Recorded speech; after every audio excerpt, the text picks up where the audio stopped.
जब हनुमान जी पूरी रात घूमे, सीता नहीं मिली। सुंदरकांड में पढ़ा है आपने। प्रातः काल की ब्रह्म मुहूर्त में हनुमान जी की नजर पड़ी एक कुटिया के ऊपर। नव तुलसी का वृंद तह देख हरस कपिराय। जिस कुटिया पे राम राम लिखा था, तुलसी का पौधा था।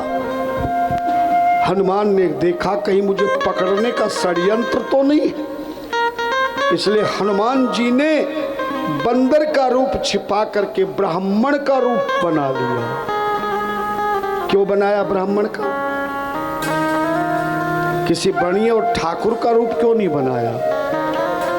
क्योंकि ब्राह्मण का ही एक शरीर ऐसा है जिसको मारने से पहले आदमी सोचेगा। हाँ, सोचा सुबह सुबह ब्राह्मण का रूप बनाऊंगा। शास्त्र कहता है प्रातः काल उठकर किसी ब्राह्मण के दर्शन हो जाए, मगर ऐसे ब्राह्मण के दर्शन नहीं जो पूजा के समय धोती कुर्ता पहने, बाद में वो पैंट शर्ट पहन ले। जो ब्राह्मण सुबह उठकर के स्नान करे, तिलक लगावे। कहते कि सुबह सुबह अगर तुम्हें किसी ब्राह्मण देवता के दर्शन हो जाए तो समझो सारे देवताओं के दर्शन हो गए।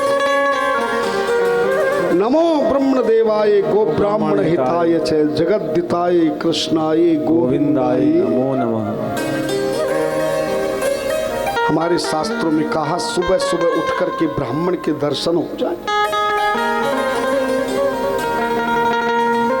और किसी यात्रा में मरे हुए मुर्दे के दर्शन हो जाए, हाँ, तो समझ लो तुम्हारा काम जो 10 साल से नहीं बन रहा है, तुम्हारा हर कीमत पर काम बनेगा। महाराज, हम भी जब यहाँ कथा करने आए तो हमें भी रास्ते में मुर्दा मिला था।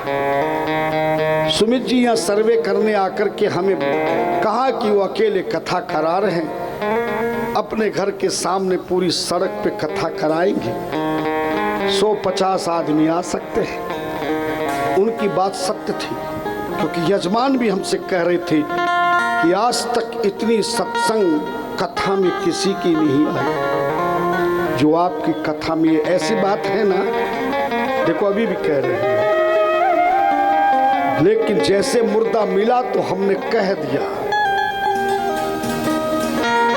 आचार्य जी हम आ रहे थे, हमने आचार्य जी कहा अब यजमान और हमारा मैनेजर पहलवान देखते रह जाएंगे, हम 100 के 1000 बनाएंगे, 1000 के 5000। उस मुर्दे के शकुन से ही ये सब कुछ प्राप्त हो रहा है। और जगह तो पैसे आखिर में बड़ी मुश्किल से यजमान देते हैं, यहाँ तो बिना कथा के सारी दक्षिणा पहले ही दे दी। यही मुर्दे का, मूर्त का दर्शनों का लाभ मिलता है ना। कल हम यहाँ से जा रहे थे, मैयाओं ने घेर लिया हमें। सैयाओं से तो बच जाते हैं, मगर मैयाओं से बचना बहुत मुश्किल है। भगवान कृष्ण भी केवल मैया से डरते थे, ना अपने भैया से डरते थे, ना किसी और से। मगर मैया जब अंगुली उठाती थी, है ना, परमात्मा भी मैया से डरता है। भारत की नारी साक्षात भगवती है। भगवान श्री राम जब प्रकट हुए तो भय प्रकट कृपाला दीन दयाला कौशल्या हितकारी। कौशल्या के लिए, कौशल्या के सामने विराट रूप में दर्शन दिए। बोले कौन है? तो बोले मैं परमात्मा हूँ। बोले क्यों आया है? मैं तो बुलाया नहीं। बोले माँ, तेरे गर्भ में जो बच्चे का हो संस्कार, मैं ही बच्चा बन के आऊंगा। तभी कौशल्या को गुस्सा आ गया। उस मैया ने ये अंगुली दिखाई। कौन सी अंगुली? तुम मत दिखाना, नहीं डर जाएंगे हम। ये पहली अंगुली बड़ी खतरनाक है। विश्वास नहीं तो बहू जो बैठी हैं वो अपनी सास को यूं दिखाना, एक बार मत दिखा देना। जैसे पहली अंगुली भगवान राम को दिखाई, भगवान डर गए, बोले मैया मेरे से क्या अपराध हो गया?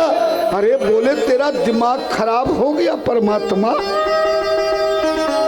आज तक भारत की नारी के गर्भ से इतना बड़ा बेटा कोई पैदा हुआ ही नहीं, और तू इतना बड़ा बेटा बन के आएगा तो कौन विश्वास करेगा? तो बोले माता फिर मैं कैसा बेटा बन के आऊं? मैया ने ये अंगुली उठाई और डरा दिया परमात्मा को, कीजे शिशु लीला अति प्रिय शीला, यह सुख परम अनुपा। जैसे मैया ने कहा, बोले छोटा सा बच्चा बन के आना है, अगर मुझे सुख देना चाहता है तो पढ़ के देखना, रामायण में देर नहीं करी परमात्मा ने। सुन वचन सुजाना रोदन ठाना, होई बालक सुरभूपा, होई बालक सुरभूपा। कई लोग कहते हैं आप हर कथा में कौशल्या जी का ये चरित्र क्यों सुनाते हो?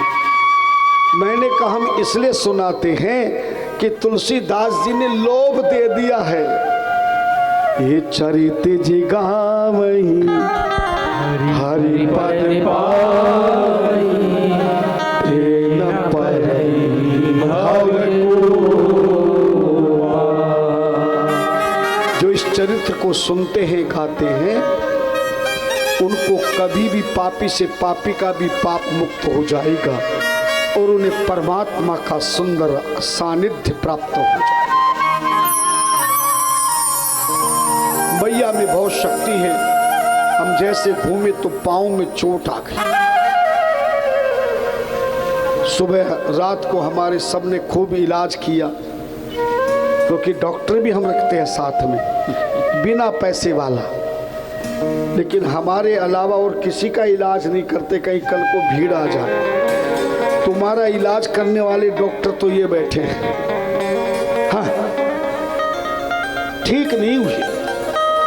तब हम दोपहर में अल्पाहार करके, आज एकादशी थी, तो हमने उसी मुर्दे का ध्यान किया।